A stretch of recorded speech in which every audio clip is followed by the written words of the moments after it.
प्यारे बच्चों, हम लोगों ने कक्षा 10 को फिनिश कर लिया है और हम लोग पहुंच चुके हैं कक्षा 10 में। और आप में से काफी लोगों ने कक्षा 10 की पढ़ाई को भी शुरू कर दिया है। तो मेरे भाई रुक जाओ रुक जाओ रुक जाओ। अगर आप लोगों ने कक्षा 10 की पढ़ाई को शुरू कर दिया है तो अभी आपको रिलैक्स होना है, सुनना है मेरी बात को, रुकना है। क्योंकि अगर आप डायरेक्ट कक्षा 10 की पढ़ाई शुरू कर रहे हो तो आपको बहुत सारी समस्याओं का सामना करना पड़ सकता है। तो आज की इस वीडियो के अंदर मैं आपको बताऊंगा कि हमें कक्षा 10 की पढ़ाई स्टार्ट करने से पहले कक्षा 9 की कुछ ऐसे चीजें हैं, कुछ ऐसे टॉपिक्स हैं जो कि हमें आने ही चाहिए। तो मेरे भाई ये वीडियो आधे घंटे की भी हो सकती है, 40 मिनट की भी हो सकती है, लेकिन अगर आपने इस वीडियो को देख लिया तो आपकी वो सारे कंसेप्ट, वो सारे टॉपिक्स क्लियर हो जाएंगे जो कक्षा 9 से रिलेट करते हैं, लेकिन उनका कक्षा 10 में बहुत ज्यादा योगदान है। तो मेरे भाई अगर ये वीडियो आपको अच्छी लगे तो लाइक कर देना, चैनल पर नए हो तो सब्सक्राइब कर देना, बेल आइकन को प्रेस कर देना। तो आइए स्टार्ट कर लेते हैं इस वीडियो को। मैं नितेश निराला आप सभी का स्वागत करता हूं इस स्टेट के number 1 educational platform UP board high school Vidyakul पे।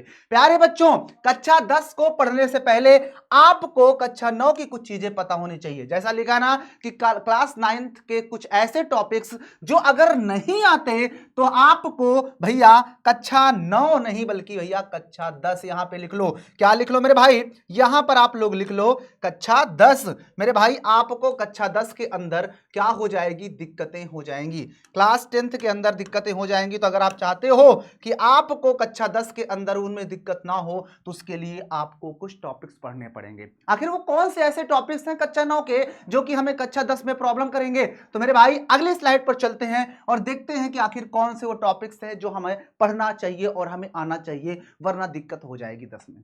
प्यारे बच्चों, आपके सामने कुछ टॉपिक्स लिखे हैं, परिमेय तथा अपरिमेय संख्या। अगर आपको यह टॉपिक नहीं आता तो आप कक्षा 10 की स्टार्टिंग ही नहीं कर सकते। जी हां, स्टार्टिंग ही नहीं कर सकते अगर आपको ये कक्षा 9 की चीज परिमेय तथा अपरिमेय संख्या के बारे में नहीं पता। तो मेरे भाई ये टॉपिक बहुत ज्यादा इंपॉर्टेंट है और ये टॉपिक आपको आना ही चाहिए। तो मैं इस टॉपिक को यही कहूंगा कि अगर आपको नहीं आता तो मेरे साथ इस टॉपिक को बढ़िया से देख लेना, क्योंकि आज की ये प्रॉपर वीडियो सिर्फ इसीलिए मैंने बनाया हूं कि आपके सारे टॉपिक्स को क्लियर कर दूं, ताकि कक्षा 10 पढ़ो आपको दिक्कत ना हो। दूसरा सबसे बड़ा पॉइंट है जिसको देखकर आप शॉक रह जाओगे, त्रिकोणमिति का basic knowledge. Oh my God, काफी लोग तो सोचेंगे कि सर ये तो कक्षा 9 में कहीं हम पढ़े ही नहीं थे। यस, आप भी यही कहोगे, लेकिन मैं आपको बताना चाहता हूं कि कक्षा 9 में ये त्रिकोणमिति का थोड़ा सा फंडा रहता है और अगर वो नहीं आता तो आपको कक्षा 10 में दिक्कत हो जाएगी। तो त्रिकोणमिति का बेसिक नॉलेज होना बहुत ज्यादा जरूरी है। मैं अभी आपको वो बेसिक नॉलेज एक बार फिर से प्रोवाइड करूंगा, आपके सारे डाउट्स क्लियर हो जाएंगे। अगला है मेरे भाई बहुपद। ओ माय गॉड, अगर आपको ये बहुपद नहीं आता तब भी कक्षा 10 के अंदर आपको प्रॉब्लम हो जाएगी। 10 के अंदर बहुत ज्यादा प्रॉब्लम हो जाएगी। तो लग के देख लेना, मात्र 30 से 40 मिनट लूंगा और सारा कुछ क्लियर करके चला जाऊंगा। ठीक है मेरे भाई, चलो आगे देखते हैं मेरे भाई, निर्देशांक ज्यामिति। अगला टॉपिक है मेरे भाई निर्देशांक ज्यामिति। ये और भी ज्यादा इंपॉर्टेंट है। निर्देशांक ज्यामिति से रिलेटेड एग्जाम में क्वेश्चन कक्षा 9 में भी बहुत आते थे और इससे रिलेटेड कक्षा 10 में भी क्वेश्चन बनते हैं। तो ये टॉपिक भी हमारा क्लियर कट होना चाहिए। राइट है, क्लियर हो रही है बातें? अगला है हमारे पास एक प्यारा सा चैप्टर जिसका नाम है वृत्त। इस वृत्त से रिलेटेड कुछ पॉइंट्स हैं जो हमें पता होने चाहिए। अगर वो पॉइंट्स नहीं पता होंगे तो हमें दिक्कत हो जाएगी। क्लियर है, मेरी बातें समझ में आ रही? अभी मैं आपको सिर्फ टॉपिक्स बता रहा हूं और वो चैप्टर्स हैं, चैप्टर और टॉपिक सारी चीजें इसी में लिखी हुई हैं। अगला हमारे पास है भैया एक प्यारा सा चैप्टर जिसका नाम है पष्टीय क्षेत्रफल और आयतन। ये तो बहुत ज्यादा इंपॉर्टेंट कक्षा 9 में भी था और बहुत ज्यादा इंपॉर्टेंट कक्षा 10 में भी है। तो ये आपको आना ही चाहिए। इससे रिलेटेड जो भी क्वेश्चंस हैं, जो भी इससे रिलेटेड फिगर्स हैं, वो सारे फिगर्स के सूत्र सब कुछ आना चाहिए। मैं अभी आपको बताऊंगा। अगला है सबसे लास्ट में जिसमें हमें दिक्कतें बहुत ज्यादा होती थी, लेकिन मेरे भाई ये अभी दिक्कत खत्म नहीं होगी। कक्षा 10 के अंदर भी सांख्यिकी आपको पढ़ना ही पड़ेगा। तो कुल इतने टॉपिक्स हैं जो हमें पढ़ना ही पढ़ना है। तो आइए एक एक टॉपिक को स्टार्ट करेंगे, बहुत ही प्रेम से पढ़ेंगे और देखना आपको लास्ट वे में आपको ये लगेगा कि अरे वाह सर, अब तो सारा कुछ समझ में आ गया, अब हमारी चीजें क्लियर हो गई। उसके बाद आपको कक्षा 10 में दिक्कत नहीं होगी। 10 की क्लासेस में ऑलरेडी देख रहे हो, लाइव क्लासेस ले ही रहा हूं, तो आप उनको फिर आप लोग बेहतरीन तरीके से क्या करो, अटेंड करो। लेकिन एक बार देख के खत्म करो ना यार, ये मत सोचो कि अरे इसको पढ़ लिए, इसको त्रिकोणमिति जब पढ़ाएंगे सर जी तब त्रिकोणमिति वाली देख लेंगे। तो ना, एक ही बार में खत्म करो। कक्षा 9 है, पहले इसको निपटाओ, फिर कक्षा 10 में कूदो, फिर देखना कितना मजा आएगा। राइट, तो आइए स्टार्ट कर लेते हैं अपना परिमेय तथा अपरिमेय संख्या से। तो अगर उससे पहले वीडियो अगर पसंद आ रही है, समझ में आ रहा है, तो लाइक भी कर देना, चैनल पे नए हो तो सब्सक्राइब कर देना और बेल आइकन को भी प्रेस कर लो यार। ठीक है ना, क्योंकि ऐसी वीडियो आपको कहीं नहीं मिलती, सिर्फ और सिर्फ UP board high school Vidyakul पे मिलती हैं। तो सबसे पहला टॉपिक है हमारे सामने परिमेय संख्या। सबसे पहले हम जानेंगे मेरे भाई कि आखिर ये परिमेय संख्या क्या होती है। पहले हमें जानना होगा परिमेय संख्या के बारे में, उसके बाद हम जानेंगे ना अपरिमेय संख्या के बारे में। पहले परिमेय संख्या को जानेंगे। परिमेय संख्या, किसी भी संख्या को प्रूव करने के लिए हमारे पास 3 रूल्स होने बहुत जरूरी हैं, तीनों के बारे में पता होना चाहिए। पहला रूल, अगर हम किसी को भी परिमेय संख्या कह रहे हैं तो उस संख्या को हमें p बाई क्यू के रूप में दिखाना पड़ेगा। अगर वो संख्या p बाई क्यू के जैसे लिखी है तो वो परिमेय संख्या के लिए पहले स्टेप को फॉलो कर जाएगी, पहला स्टेप वेरिफिकेशन उसका कंप्लीट होगा। दूसरा, हमारे पास क्यों इसका जीरो नहीं होना चाहिए, हर जीरो हो जाएगा तब भी परिमेय संख्या नहीं होगी, तो ये दोनों काम उसके कंप्लीट होना चाहिए। और तीसरा, p और q दोनों ही पूर्णांक होने चाहिए, अगर ये पूर्णांक नहीं है तब भी परिमेय संख्या नहीं होगी। यानी किसी भी संख्या का परिमेय बनने के लिए तीनों रूल फॉलो होने चाहिए, वो p बाई क्यू के रूप में भी हो, उसका q जीरो नहीं होना चाहिए यानी हर जीरो ना हो, और p और q दोनों ही पूर्णांक हो, तब वो हमारी संख्या क्या होती है, एक परिमेय संख्या होती है। जैसे मैं यहां पर एग्जांपल के लिए आपके सामने कुछ एग्जांपल्स यहां पर मैं दिखाऊं आपको। जैसे मैंने यहां पर लिख दिया 7/9। अब 7/9 की अगर हम बात करते हैं तो ये 7/9 देखोगे p बाई क्यू के रूप में लिखी है, और जो हमारा हर है 9, वो क्या 9 जो है वो जीरो के बराबर है क्या, नहीं है, तो यानी कि दूसरा भी कंडीशन फॉलो। और p और q क्या ये दोनों पूर्णांक नहीं है, आप ही लोग बताओ ये दोनों पूर्णांक हैं या नहीं है, यस, तो इसका मतलब ये हमारी क्या हो जाएगी, एक परिमेय संख्या हो जाएगी, राइट। अगर ऐसा नहीं है तो फिर वो परिमेय संख्या नहीं होती। तो परिमेय संख्या के लिए तीनों रूल्स फॉलो होने चाहिए, राइट। चलो आगे बढ़ते हैं मेरे भाई, अपरिमेय संख्या। अब अपरिमेय संख्या क्या होती है, परिमेय संख्या बनने के लिए 3 रूल्स फॉलो होने चाहिए। अगर इन तीनों में से कोई भी एक नियम क्या हो जाए, फ्लॉप हो जाए, अगर इन तीनों नियम से अगर कोई भी एक नियम ऐसा है बाबू जो फ्लॉप हो जाए, तो समझ लेना वो परिमेय संख्या के लिए सेटिस्फाइड, उसके लिए क्लियर हो ही नहीं पाएगी, तब वो किस में चली जाएगी, तब मेरे भाई वो हमारी संख्या अपरिमेय संख्या बन जाएगी। क्लियर है ना, तो परिमेय संख्या अगर कोई नहीं है तो फिर वो अपरिमेय संख्या में चली जाती है, राइट। क्लियर, आइए एग्जांपल देखते हैं, एग्जांपल की मदद से आपको ज्यादा समझ में आएगा। जैसा मैं यहां पे एग्जांपल ले लेता हूं, √3/7 ये लिख दिया। अब आप देखिए p बाई क्यू के रूप में लिखी है, तो पहला रूल्स तो इसने फॉलो कर दिया, ये हमारी संख्या p बाई क्यू के रूप में लिखी है। अगला कहता है हर हमारा जो है जीरो नहीं होना चाहिए, तो यहां पर आप देखोगे तो 7 जो है वो जीरो के इक्वल नहीं है क्या, नहीं है। लेकिन तीसरा रूल कहता है p और q दोनों ही बाबू क्या होने चाहिए, दोनों ही बेटा जी पूर्णांक होने चाहिए। अगर दोनों पूर्णांक होंगे तभी ये काम होगा। तो मुझे बताओ 7 और √3 क्या दोनों पूर्णांक हैं, 7 तो पूर्णांक है लेकिन √3 पूर्णांक नहीं होता, इसका पूरा पूरा वर्गमूल नहीं निकलता। तो यहां पर √3 हमारी पूर्णांक ना होने की वजह से ये हमारा जो है वो इस रूल को फॉलो नहीं कर रहा, सिर्फ 2 को ही फॉलो कर रहा। अगर तीनों में से कोई भी ऐसा रूल है जो फॉलो नहीं करेगा तो वो संख्या परिमेय नहीं होगी, तब वो संख्या क्या बन जाएगी, अपरिमेय बन जाएगा। तो इसका मतलब ये संख्या जो आपके सामने लिखी है वो एक अपरिमेय संख्या हो जाएगी। क्लियर है ना, तो परिमेय संख्या भी आपको समझ में आ गया और अपरिमेय संख्या भी समझ में आ गई कि आखिर क्या होती है परिमेय संख्या, क्या होती है अपरिमेय संख्या। आप लोग बेहतरीन तरीके से देख लिए, मजा आ रहा है ना, समझ में आ रहा है तो लाइक सब्सक्राइब शेयर करते रहो। ओके चलिए अब हम लोग आगे बढ़ते हैं, अब हमारे पास त्रिकोणमिति। ओ माय गॉड, बहुत ज्यादा परेशानी होती है त्रिकोणमिति सुन करके। बेटा जी त्रिकोणमिति का जो हमारे पास क्या बोलते हैं, त्रिकोणमिति का जो बेसिक नॉलेज है वो हमें पता होना चाहिए। त्रिकोणमिति का मतलब होता है, त्रिकोणमिति का जो शाब्दिक अर्थ है उस पर हम सबसे पहले चर्चा करेंगे। त्रिकोणमिति, तो त्रिकोणमिति जो होता है उसमें 2 वर्ड्स दिखने को मिलते हैं। जो हमारे पास त्रिकोणमिति है ना मेरे भाई, इस त्रिकोणमिति में 2 वर्ड्स हैं, एक तो हमारे पास त्रिकोण और प्लस मिति। अब देखो ध्यान से, त्रिकोण का मतलब हो गया बाडू, त्रिकोण का मतलब होता है तीनों कोण, 3 कोण, त्रिकोण मतलब 3 कोण, और मिति का मतलब हो जाता है बाबू मापना, मापना। यानी जब हम किसी में 3 कोण के मापन की बात करते हैं वो त्रिकोणमिति कहलाती है। त्रिकोणमिति किस पे लगती है, 3 कोण के मापने के लिए हम त्रिकोणमिति का यूज करते हैं। और जो त्रिकोणमिति होती है ना, इसको याद रखना कि ये हमेशा एक 90 अंश के फिगर पर लगेगी। हमेशा मेरे भाई त्रिकोणमिति हमेशा एक 90 अंश के ही फिगर पर लगेगी। अगर हमारा फिगर 90 अंश नहीं है तो वो त्रिकोणमिति उस पर नहीं लग सकती। मेरे भाई समझना ध्यान से, मैं बहुत ही इंपॉर्टेंट चीज बता रहा हूं कि जो त्रिकोणमिति होती है वो हमेशा एक समकोण त्रिभुज पर लगती है। समकोण त्रिभुज पर हमेशा त्रिकोणमिति को हम लगाएंगे। अगर हम त्रिकोणमिति को लगा रहे हैं तो हमेशा वो एक समकोण त्रिभुज पर लगेगी। कहने का मतलब कि एक ऐसा त्रिभुज जिसका एक कोण समकोण का हो, तभी हमारा क्या होगा, वो एक त्रिकोणमिति में काम करेगा। त्रिकोणमिति हमेशा तीन कोणों को मापने की बात करता है और त्रिकोणमिति हमेशा समकोण त्रिभुज पर लगती है और किसी त्रिभुज पर नहीं लगती।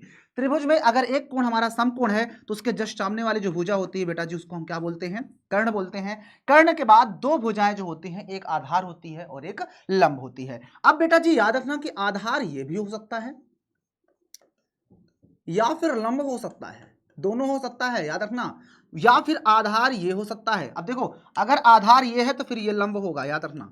अगर आधार ये है तो लंब ये होगा, अगर लंब ये है तो फिर आधार ये होगा, यानी ये पलटते रहते हैं। अब मेरी बात को समझना, ये पलटते कैसे हैं, इन्हें पलटते कैसे हैं इसको भी समझ लो। ये भी एक बहुत फंडा है इसका, ये फंडा आपको पता होना बहुत जरूरी है, वरना दिक्कतें ही दिक्कतें होती है मेरे भाई। तो पहला पॉइंट समझ में आया कि त्रिकोणमिति दो कोण, तीनों कोणों के मापने की बात करता है और त्रिकोणमिति हमेशा एक समकोण त्रिभुज पर लगती है। इसके बाद मेरे भाई यहां पर आपको मैं एक चीज और बता देता हूं, कि जो समकोण त्रिभुज होता है ना, उस पर ये आखिर कौन सी भुजा हमारी समकोण होगी और कौन सी हमारी मतलब लंब होगा, कौन सा आधार होगा, उस पर चर्चा कर लेते हैं। इसके लिए आपके लिए मैं दो त्रिभुज बना रहा हूं, दोनों को ध्यान से देख लेना तभी समझ में आएगा। इसका एक कोण तो आपको पता है कि समकोण होगा, उससे तो हमें कुछ बोलना नहीं है। ए बी सी ये 90 अंश है। अगर ये 90 अंश है तो कर्ण तो फिक्स है बाबू, कर्ण तो यही होगा। इसको हम कुछ और नाम दे देते हैं, डी ई और एफ। इसमें भी अगर ये 90 अंश है तो ये भी कर्ण है, कर्ण में फिक्स है। अब मैंने यहां पर देखो क्या लिखा, लंब ये है तो आधार ये, आधार ये तो लंब ये। क्यों क्यों, कब ये लंब होगा, कब ये आधार होगा, कब ये आधार होगा, कब ये लंब होगा। तो मेरे भाई उसके लिए हमारे पास एक अलग क्वांटिटी होती है जिसका नाम होता है थीटा। हम एक थीटा लेते हैं, थीटा मतलब कोण होता है। कोण जहां पर भी होगा उसके सामने की भुजा हमेशा याद रखना लंब होती है। हम जहां पर कोण लेंगे उसके जस्ट सामने की भुजा लंब होगी, बाकी दूसरी भुजा फिर कौन सी हो जाएगी, आधार हो जाएगी। बस भाई, तो ये थीटा यहां ना होकर हमारा थीटा यहां पर होता बाबू, थीटा ये, तब उस हिसाब से ये वाली भुजा हमारी लंब हो जाती, तब ये क्या हो जाती, ये हमारा आधार हो जाता। ये क्या हो जाता, आधार हो जाता। क्लियर है क्या, सभी लोग समझ गए ना। यानी थीटा जहां पर होगा उसके सामने की भुजा हमेशा लंब होती है, और जहां पर थीटा ये है तो लंब ये है, ठीक है ना। इसीलिए कहते हैं, और यहां पर त्रिकोणमिति के अंदर हमारे पास छह हमारे पास रेशियोज होते हैं, वो हमें पता होना चाहिए, बस इतना आपको याद हो। बस 3 रेशियोज, यहां पर 6 रेशियोज कौन कौन से हैं। एक हमारे पास आता है साइन साइन साइन थीटा, एक होता है cos theta, sign cos, ten, फिर कॉसेक, सेक और कॉट। बस इतना हमें पता होना चाहिए त्रिकोणमिति का बेसिक नॉलेज। अगर इतना बेसिक नॉलेज पता है ना मेरे भाई, इतना बेसिक नॉलेज पता है तो हम त्रिकोणमिति में कक्षा 10 में कोई प्रॉब्लम नहीं होगी। 3 चीज, त्रिकोणमिति क्या है, फिर उसके बाद त्रिकोणमिति हमें समकोण पर लगती है, जहां थीटा होगा उसके सामने की भुजा लंब, जहां थीटा होगा वहां पे लंब। ये साइन थीटा कॉस ये हमारे पास रेशियोज हैं, ये हमें त्रिकोणमिति के मात्र 6 ही रेशियोज हैं, यानी मेरे ससुराल में मात्र 6 सालियां हैं, उन सभी सालियों का नाम यहाँ पर लिख दिया हूँ, sine cos tan cosec sec cot. ठीक है ना, ठीक है ना, क्लियर है ना।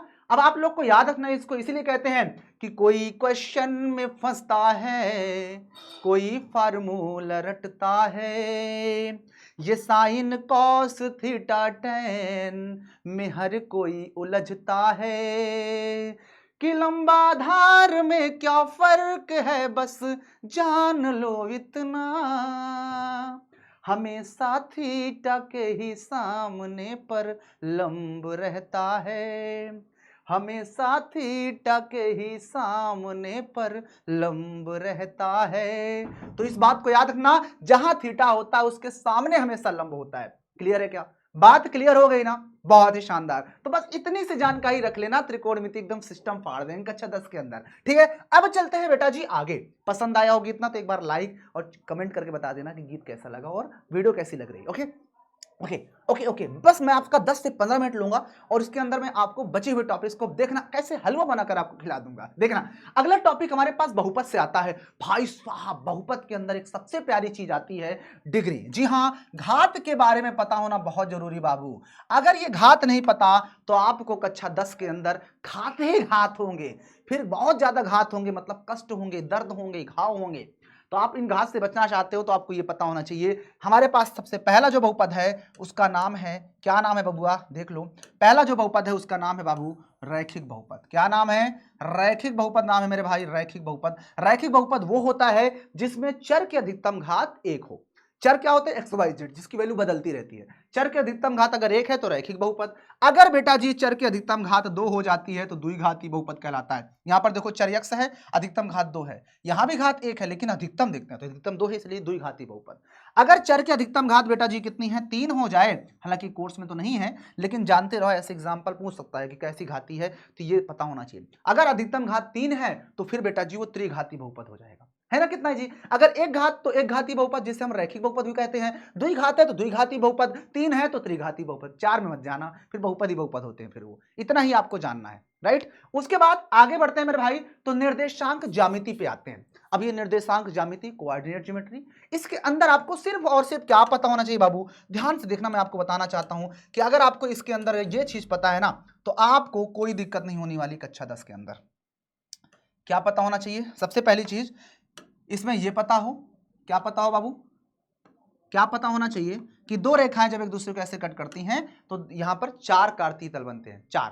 तो इस वाले को हम प्रथम चतुर्थांश कहते हैं, इस वाले को हम द्वितीय चतुर्थांश कहते हैं, इस वाले को हम तृतीय चतुर्थांश कहते हैं, इस वाले को हम चतुर्थ चतुर्थांश कहते हैं, राइट। क्लियर है मेरे भाई? डन। उसके बाद देखो, इस वाले अक्ष को हम लोग एक्स अक्ष कहते हैं, इसको क्या बोलते हैं? एक्स अक्ष कहते हैं, राइट, एक्स अक्ष कहते हैं। और इस वाले को बोलते हैं वाई अक्ष। क्या बोलते हैं? वाई अक्ष। ये तो पता होगा ना बाबू, क्लियर है ना? अब उसके बाद आपको ये भी पता होना चाहिए कि जो हमारे पास कोई पॉइंट बनता है वो भुज और कोटि से मिलकर बनता है, भुज और कोटि। पहले हम भुज लिखते हैं, देन कोटि लिखते हैं। जो भुज होता है इसको हम लोग एक्स लिखते हैं, और जो कोटि होता है उसको हम लोग वाई लिखते हैं। तो कहने का मतलब कि अगर हम कोई भी पॉइंट्स लिखते हैं तो उसमें पहले भुज लिखा जाता है, देन कोटि लिखा जाता है। तो ये पॉइंट पता होना चाहिए। अब ये पॉइंट्स आते कैसे हैं? अगर मान लो दोनों ही पॉइंट प्लस साइन के साथ आ जाते हैं तो प्रथम चतुर्थांश माना जाता है, क्योंकि इधर भी प्लस इधर भी प्लस। अगर पहला इधर माइनस होता है ना, जीरो की इधर, ये ओरिजिन होता है इधर माइनस में, तो अगर पहले माइनस फिर प्लस में आ जाए तो वो द्वितीय चतुर्थांश में। पहले एक्स अक्ष माइनस में आ जाए और फिर वाई अक्ष भी माइनस में आ जाए तो समझ जाना कि वो तृतीय चतुर्थांश में होता है। सेम प्रोसेस यहां पर भी, अगर हमारे पास एक प्लस में आ जाए और फिर ये वाई एक्स माइनस में आ जाए तो इसका मतलब बेटा जी वो हमारा फोर्थ चतुर्थांश में आएगा। ये भी आपको पता होना चाहिए, राइट। क्लियर है क्या? जल्दी से बता दो बस। अगर इतना पता है तो आपको कक्षा 10 के अंदर दिक्कत नहीं होने वाली, है ना?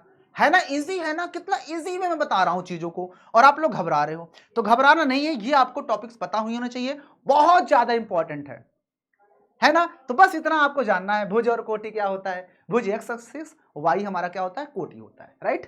क्लियर है ना? बस इतना आपको निर्देशांक ज्यामिति के अंदर पता होना चाहिए। नेक्स्ट बढ़ते हैं बेटा जी वृत्त के अंदर। वृत्त के अंदर आपको छोटी छोटी चीजें पता होना चाहिए। वृत्त क्या? वृत्त आपको पता है कि वृत्त कुछ ऐसा बनता है, ऐसा वृत्त बनता है ना। और इस वृत्त के अंदर आपको पता होना चाहिए कि इसकी एक त्रिज्या होती है। ये त्रिज्या किसे कहते हैं?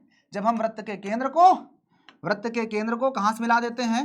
कहीं वृत्त के किसी बिंदु से मिला देते हैं, तो ये हमारी त्रिज्या कहलाती है।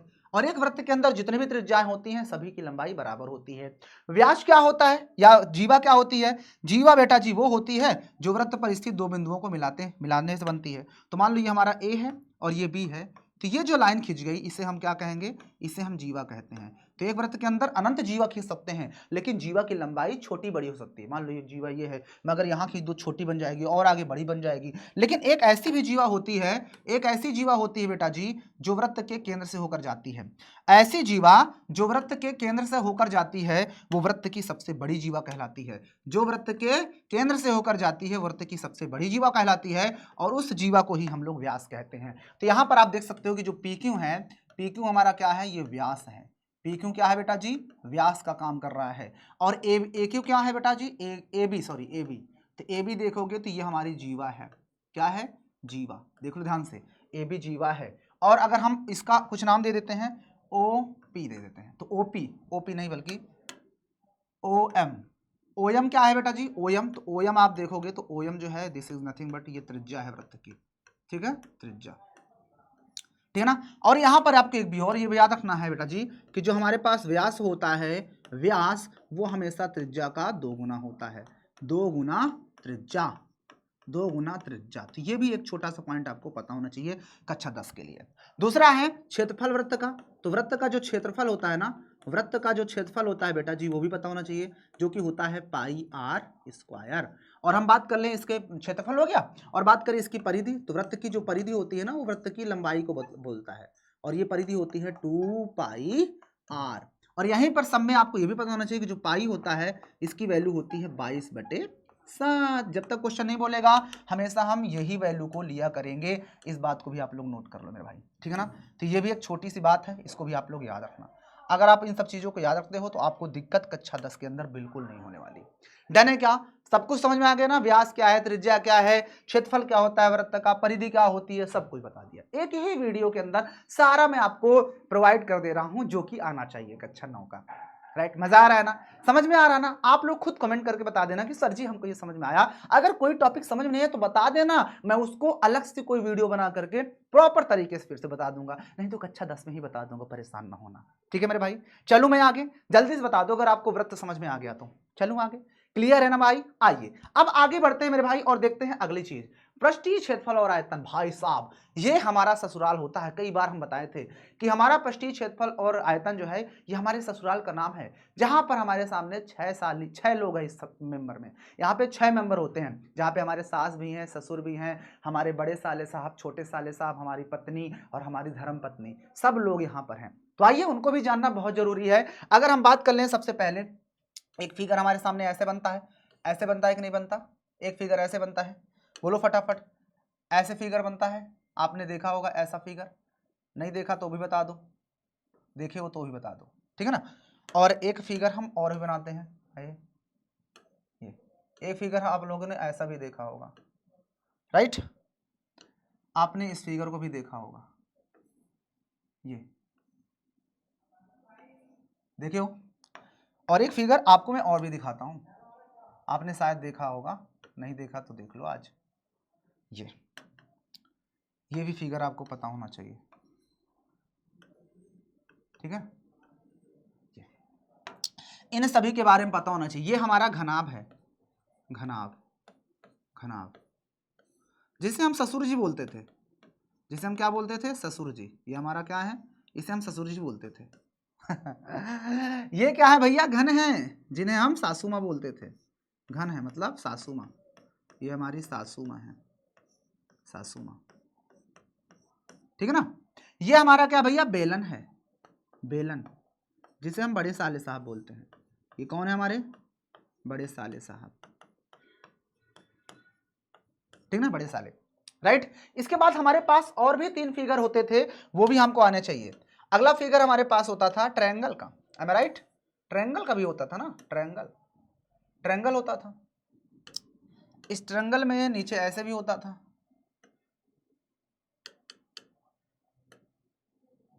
ट्रायंगल होता था, राइट, ट्रायंगल होता था। और इसके बाद हमारे पास जो है गोला होता था, एक गोला होता था ऐसे, और एक बेटा जी हमारे पास अर्धगोला होता था, और एक हमारे पास अर्धगोला होता था। कुछ याद आ रहा है ना? इसमें सिर्फ और सिर्फ इसकी त्रिज्या होती थी, और इसमें भी सिर्फ इसकी त्रिज्या होती थी, बस इतनी चीजें हमें पता होना चाहिए। अब ये जो हमारे पास शंकु है, इसकी ऊंचाई भी होती थी, ये ऊंचाई होती थी, है ना। तो इसको हम लोग क्या बोलते थे? शंकु, शंकु। लेकिन इसको हमारी लैंग्वेज में क्या बोलते हैं? छोटे साले साहब, छोटे साले, ये छोटे साले हैं, 2 साले हैं हमारे, ठीक है ना। ये हमारी कौन है? धर्म पत्नी जी हैं, गोला, जो हमेशा बारूद में रहती हैं, गोला, जिसे हम क्या बोलते हैं? धर्म पत्नी, धर्म पत्नी। कुछ ज्यादा इज्जत देना पड़ता है ना। इसके बाद ये हमारा है अर्धगोला, ये क्या होता है? अर्धगोला, ये होता है बेटा जी अर्धगोला, जिसे हमें बोलना होता है साली साहिबा। आय हाय, इनको इज्जत थोड़ा, मुझे लगता है 2 साहिबा लिखना चाहिए इनके लिए, 2। कितना अच्छा लगता है जब साली का नाम सुनते हैं ना, मजा है ना। तो ये इतने टॉपिक्स थे जिसके बारे में हम लोगों ने पढ़ा था, इनसे रिलेटेड सारे फार्मूले भी हम लोगों ने सीखे थे।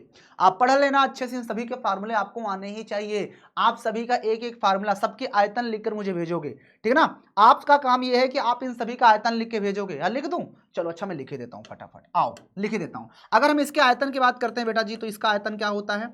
इसका आयतन, तो इसका आयतन होता है LBH, ठीक है ना, क्योंकि इसको लेंथ बोलते हैं, ये ब्रेथ होती है और ये हाइट होती है, राइट। अगर हम इसका बात कर लेते हैं कुल पृष्ठीय क्षेत्रफल, कुल पृष्ठीय क्षेत्रफल, तो बेटा जी जो इसका कुल पृष्ठीय क्षेत्रफल होता है वो होता है 2 ब्रैकेट में LB + BH और प्लस का HL। तो ये भी दो फार्मूले बहुत ज्यादा इंपॉर्टेंट है, आने ही चाहिए दो फार्मूले, ठीक है ना। अगला बात कर लेते हैं इसमें घन का। तो घन का जो बेटा जी आयतन होता है, घन का जो आयतन वो होता है a क्यूब। क्यों? क्योंकि इसकी सारी भुजाएं बराबर होती हैं, है कि नहीं। और बात कर लेते हैं इसका कुल पृष्ठीय क्षेत्रफल, कुल पृष्ठीय क्षेत्रफल। तो बेटा जी जो इसका कुल पृष्ठीय क्षेत्रफल होता है ना वो होता है 4a square, sorry 6a square, 6a square. अगर हम बात कर लेते हैं इसका पार्श्व पृष्ठीय क्षेत्रफल, तो बेटा जी जान ही लेते हैं पार्श्व पृष्ठीय क्षेत्रफल इसका। तो बेटा जी इसका जो पार्श्व पृष्ठीय क्षेत्रफल होता है ना वो होता है 4a स्क्वायर, क्योंकि चार दीवारों का क्षेत्रफल बात करते हैं। पार्श्व पृष्ठीय क्षेत्रफल मतलब चार दीवारों का क्षेत्रफल। यहां पर भी अगर हम जानना चाहें कि इसका पार्श्व पृष्ठीय क्षेत्रफल क्या होता है, तो जो इसका पार्श्व पृष्ठीय क्षेत्रफल होता है बेटा जी वो होता है हमारा 2 ब्रैकेट में BH और प्लस का HL, राइट। तो ये सारे फार्मूले तीन फार्मूले याद कर लेना, ओके। अब बात करते हैं सिलेंडर में। तो सिलेंडर की भैया हाइट भी तो होती है, ये हाइट होती है, इसकी त्रिज्या होती है, ठीक है ना। तो ये त्रिज्या हो गई और ये हाइट होती है। तो मेरे भाई इसके आयतन की अगर हम बात करते हैं तो इसका जो आयतन होता है, इसका आयतन ये होता है आयतन इसका आयतन होता है पाई आर स्क्वायर एच। क्या होता है? पाई आर स्क्वायर एच। क्या होता है? पाई आर स्क्वायर। मुझे थोड़ा सा जगह चाहिए इसलिए मैं एक काम करता हूँ ना, इस गोले को थोड़ा सा छोटा ना कर दूं, ऐसे इतने पे ले चलते हैं और इसको उठा के हम थोड़ा ऊपर ले चलते हैं ऐसे। अब तो आ जाना चाहिए ना। आयतन हो गया। और इसके हम बात कर लेते हैं पार्श्व पृष्ठीय क्षेत्रफल, यानी जिसको हम लोग वक्र पृष्ठ बोलते हैं। तो इसका जो वक्र पृष्ठ होता है, वक्र पृष्ठीय क्षेत्रफल, तो मेरे भाई इसका वक्र पृष्ठीय क्षेत्रफल होता है 2 पाई आर एच, ठीक है ना, जो ये वाला पार्ट घुमाई वाला पार्ट होता है। और अगर इसके कुल पृष्ठीय क्षेत्रफल की हम बात करते हैं, इसका जो कुल पृष्ठीय क्षेत्रफल होता है बेटा जी, तो घबराना नहीं, इसका जो कुल पृष्ठीय क्षेत्रफल होता है वो होता है 2 पाई आर ब्रैकेट में H प्लस आर, क्योंकि इसमें इस ऊपर वाले वृत्ताकार क्षेत्रफल को नीचे वाले वृत्ताकार क्षेत्रफल को जोड़ देते हैं।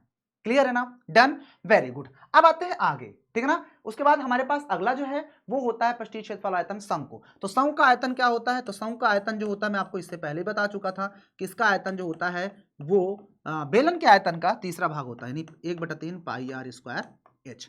और इसका अगर बात कर लेते हैं वक्र पृष्ठीय क्षेत्रफल, तो इसका जो वक्र पृष्ठीय क्षेत्रफल होता है वो होता है, यानी ये वाला पार्ट, इस पार्ट को क्या बोलते हैं? पाई आर एल, राइट। और अगर कुल पृष्ठीय क्षेत्रफल पे आओगे, अगर इसके हम कुल पृष्ठीय क्षेत्रफल आते हैं, कुल पृष्ठीय क्षेत्रफल, तो मेरे भाई इसका जो कुल पृष्ठीय क्षेत्रफल होता है वो पाई आर और ब्रैकेट में H प्लस आर हो जाता है, ठीक है ना।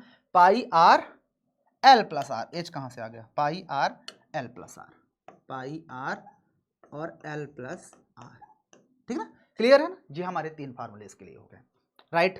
ओके, अब बात कर लेते हैं गोला। तो गोले का जो आयतन होता है ना, आयतन ये सबसे अलग होता है, जो कि होता है 4/3 pi R cube, 4/3 pi R cube, right. अगर हम बात करते हैं इसका जो है कि नहीं वक्र पृष्ठीय, तो वक्र होता ही नहीं, क्योंकि चारों तरफ से ही वक्र होता है, तो चाहे जिधर देखो संपूर्ण निकलता है, इसलिए बेटा जी इसका जो निकलता है वो संपूर्ण पृष्ठीय क्षेत्रफल निकलता है। तो संपूर्ण, जिसको हम लोग कुल बोल सकते हैं, या कुल या संपूर्ण को जो बोल दो, तो कुल पृष्ठीय क्षेत्रफल जो इसका होता है, कुल पृष्ठीय क्षेत्रफल वो होता है 4 पाई आर स्क्वायर, ठीक है। कुल होता है 4 पाई आर स्क्वायर, राइट। इसमें आते हैं तो इसके आयतन की हम बात करते हैं, तो इसका आयतन जो होगा वो गोले का आयतन का आधा हो जाता है। तो ये होता है 4/3, लेकिन ये हो जाता है 2/3 पाई आर क्यूब, ठीक है ना। और इसका कुल पृष्ठीय क्षेत्रफल से पहले वक्र पृष्ठीय क्षेत्रफल आ जाता है। वक्र पृष्ठीय क्षेत्रफल जो इसका होता है बेटा जी वो होता है 2 पाई आर स्क्वायर। क्या होता था? याद करो, 2 पाई आर स्क्वायर। और अगर कुल पृष्ठीय क्षेत्रफल की हम बात करते हैं इसके, कि इसका कुल पृष्ठीय क्षेत्रफल क्या होगा, तो बेटा जी जो इसका कुल पृष्ठीय क्षेत्रफल होता है ना वो होता है 3 पाई आर स्क्वायर, क्योंकि 2 पाई आर स्क्वायर है, लेकिन जब काट देता हूं तो ऊपर भी एक बन जाता है ना, इसलिए इसके 3 हो जाते हैं पृष्ठीय क्षेत्रफल, तो यहाँ पर 3 पाई आर स्क्वायर हो जाता है। डन। तो आपको ये चारों 6 फार्मूले याद होने चाहिए। घनाभ का भी, घन का, बेलन के याद कर लेना, नहीं याद है तो, और यहाँ पर फिर शंकु का, गोला का और अर्धगोला का, ये इतने फार्मूले आपको याद हैं, तो कक्षा 10 में आपको दिक्कत नहीं होगी, एकदम टेंशन मुक्त होकर पढ़ाई करोगे। मजा आ रहा है ना? मजा आ रहा है तो लाइक सब्सक्राइब शेयर करते रहो, ओके। चले आगे, चलो बस आपसे 5 मिनट और लूंगा। चलो अब देखते हैं सांख्यिकी के अंदर। बेटा जी बहुत इंपॉर्टेंट चैप्टर था, लेकिन इसमें से सारी चीजें हटा दिया था। हम लोग क्या सीखे थे इसमें? फ्रीक्वेंसी पॉलीगन, यानी कि बारंबारता, बहुभुज, आयत चित्र, है ना, और क्या था? दंड आलेख, यही सीखे थे। लेकिन इसमें जो और भी इंपॉर्टेंट चीजें हैं वो आनी ही चाहिए, क्योंकि कक्षा 9 के अंदर है, कक्षा 10 में इसको नहीं पढ़ाया जाता, लेकिन मैं आपको पढ़ाऊंगा जरूर, लेकिन उससे पहले आपको ये आना चाहिए। माध्य हमारे पास निकालने का फार्मूला सीखे थे कि कुल प्रेक्षणों की संख्या, कुल प्रेक्षणों का योग बटे प्रेक्षणों की संख्या, पहला फार्मूला। इसी माध्य का निकालने का एक दूसरा फार्मूला भी हम लोगों ने सीखा था, ये तो फार्मूला हो गया पहला, ये हो गया हमारे पास पहला। दूसरा हमने माध्य निकालने का फार्मूला क्या सीखा था? दूसरा जो माध्य का फार्मूला था बेटा जी वो था जब हमारे पास ऐसे लगाते थे सिग्मा एफ आई एक्स आई और अपान में सिग्मा एफ आई। तो मेरे भाई ये दो फार्मूले आपको माध्य के लिए आने चाहिए, ठीक है ना। तो ये माध्य के लिए आपको दो फार्मूले तो आपको आने ही चाहिए। माध्य के अगर आप पढ़ना चाहते हो तो ये दो फार्मूले आपके माइंड में सेट होने चाहिए, राइट। क्लियर है क्या? उसके बाद आते हैं माध्यिका के लिए। आइए माध्यिका के लिए, माध्यिका। उसके बाद हम लोगों ने माध्यिका के बारे में सीखा था। तो माध्यिका निकालने के लिए हमारे पास जो रूल होता था वो दो रूल होते थे। माध्यिका निकालने के लिए दो रूल होते थे। पहला रूल ये होता था कि जब हमारे पास n बराबर सम संख्या हो, या विषम ले लेते हैं, चलो n बराबर विषम संख्या होती थी, विषम। पहले तो हम उसको अरेंज करते थे। सर्वप्रथम क्या करते थे मेरे भाई, इसमें इससे पहले भी एक काम करना होता था तो उसको भी लिखेंगे। सर्वप्रथम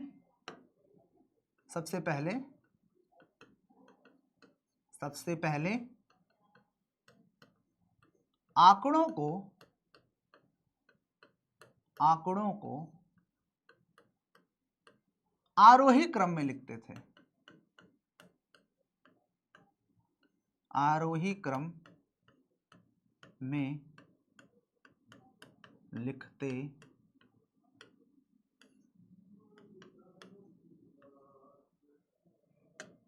सर्वप्रथम आंकड़ों को हम क्या करते हैं भैया, आंकड़ों को मेरे भाई हम लोग क्या करते हैं, सर्वप्रथम हम लिखते हैं किस फॉर्म में लिखते हैं भैया, उनको लिखते हैं हम सबसे पहले आरोही क्रम में। आरोही का मतलब बढ़ते क्रम, लिखने का अवरोही भी लिख सकते हैं, घटते क्रम में, वो भी ठीक है, लेकिन एक क्रम याद रखो। जिसमें हम लोग ए में हम सीखते थे n बराबर जब विषम, तब हमारे पास माध्यिका निकालने का जो फार्मूला होता था वो क्या होता था, माध्यिका बोलो या माध्यक दोनों एक ही बात होती है, बट चलो मैं माध्यिका ही लिख देता हूँ। तब माध्यिका निकालने का जो फार्मूला होता था वो होता था n+1/2वां पद। बस यही पद बता दो, वही हमारा हो जाता था माध्यिका। क्लियर है? जल्दी बता दो, सभी को समझ में आई मेरी बातें? अगर नहीं समझ में आया तो बता दो, मैं आपके डाउट को क्लियर कर दूंगा। ओके चलो, उसके बाद बी नंबर हम इसी में सीखते थे जब हमारे पास कहीं n बराबर सम संख्या आ जाती थी, n बराबर हमारे पास सम आ जाए, तब माध्यिका निकालने का एक दूसरा फार्मूला होता था। तब हम लोग माध्यिका कैसे निकालते थे बाबू, तब माध्यिका निकालने का जो फार्मूला होता था बेटा जी वो होता था n/2वां पद, n/2वां पद, और प्लस कर देते थे n/2+1वां पद, 1वां पद। ठीक है, तो ये हमारे पास रूल्स होते थे किसके लिए, माध्यिका के लिए। क्लियर है क्या मेरे भाई? अगर किसी कोई समस्या है तो एक बार मुझे जरूर बता दो। डन हो गया। तो आपको ये माध्यिका भी आ गया, ये भी समझ में आ गया। तो आपके सामने दो रूल्स तो मैंने बता दिए। अब किसी कोई समस्या तो बताओ, एक रूल ये और दूसरा रूल ये वाला। अगर है तो बता दो, नहीं है तो फिर मैं आगे बढ़ूं। फटाफट बता दो मेरे भाई, ये भी आपको रूल आना चाहिए। ये हमारा हो गया माध्यिका के लिए बाबू, ये माध्यिका का रूल है, राइट। अब एक बचता है बहुलक के लिए, जो कि बहुत ज्यादा इंपॉर्टेंट है। बहुलक के लिए भी है हमारे पास रूल है, उस बहुलक वाले को भी देख लेते हैं। बहुलक वाले को हम यहाँ पे देख लेते हैं। बहुलक बहुत ईजी है। बहुलक की कंडीशन में हम लोग क्या करते थे, बहुलक जो हम लोग सीखते थे, बहुलक बराबर क्या होता था,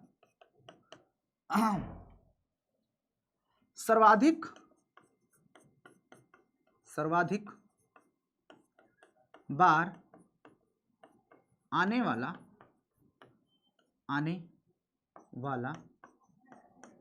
पद, यानी जो सबसे अधिक बार आता था बेटा जी उसी को हम लोग बोलते थे सर्वाधिक बारंबारता आने वाला पद, वही चीज को हम बारंबारता ले लिया करते थे। याद है या भूल गए? बोलो बाबू जल्दी से फटाफट। सारी चीजें क्लियर हुई या नहीं, एक बार फटाफट बता दो। अगर नहीं क्लियर हुई हैं तो मैं आपकी सारी चीजों को क्लियर कट कर दूंगा, मुझे बस एक बार बता दो, राइट। तो सांख्यिकी के अंदर बेटा जी आपको माध्य के 2 फार्मूले और माध्यिका के ये 2 फार्मूले और ये बहुलक का फार्मूला, 3 फार्मूले आपको सिखाए जाते हैं। तो ये आना ही चाहिए। अगर आता है तो देख लेना, आप लोग सिस्टम पार दोगे कक्षा 11-10 के अंदर, ये जान लो। समझ में आई मेरी बातें? क्लियर है? और याद रखना ये सांख्यिकी चैप्टर आपका कक्षा 11 तक नहीं बल्कि 12 तक आएगा। सांख्यिकी अभी 9 में पढ़े हो, फिर उसके बाद 10 में भी सांख्यिकी पढ़ोगे, 11 में सांख्यिकी पढ़ोगे, 12 में सांख्यिकी पढ़ोगे। ये पीछा नहीं छोड़ने वाला, हर बार ये नए अंदाज में आपके सामने आएगा, इसलिए आपको इसको अच्छे से पढ़ना है कक्षा 9 से ही, राइट। तो ये आपको आना ही चाहिए था। तो मेरे भाई मुझे उम्मीद है कि आपको ये सारे टॉपिक्स बहुत अच्छे तरीके से क्लियर हो गए होंगे और किसी भी तरह का डाउट नहीं रहेगा। जितने भी टॉपिक्स मैंने बताए वो सारे टॉपिक एक बार फिर से देख लेना। 30 मिनट 40 मिनट की जो भी वीडियो है आप लोग इसको अच्छे से देख लेना, आपके सारे डाउट्स क्लियर हो जाएंगे। ठीक है ना। वैसे एक ही बार में क्लियर हो जाए क्योंकि आप लोग ऑलरेडी कई बार पढ़ चुके हो कक्षा 9 के अंदर, लेकिन ये आपको आने चाहिए। अगर आते हैं तो बता देना, नहीं आते हैं तो आने लगे होंगे, ये मुझे पूरी तरह से वो है। लेकिन आप फिर भी कोई डाउट रह गया होगा, आपके मन में कोई सवाल है तो आप कमेंट बॉक्स खुला है, आप कमेंट्स में अपनी बातों को रख सकते हो। बाकी मैं फिर मिलूंगा आपसे नई वीडियो में नए अंदाज में, नई एनर्जी के साथ। जाते जाते ये भी बता देता हूँ कि लाइव सेक्शन में मेरी क्लासेस प्रॉपर तरीके से आ रही हैं, जहां पर मैं प्रॉपर तरीके से चैप्टर्स को पढ़ा रहा हूं, तो आप उन्हें जाइए देखिए बेहतरीन तरीके से। और बहुत ही इंपॉर्टेंट है क्लास 10th कक्षा 10 में टॉप करने के लिए आपको बेहतरीन तरीके से रेगुलर क्लासेस देखना पड़ेगा। तो जाइए देखिए उन क्लासेस को भी। बाकी मैं मिलूंगा किसी नई वीडियो में नए अंदाज में, नए एनर्जी के साथ। तब तक के लिए सभी को लव यू एंड जय हिंद।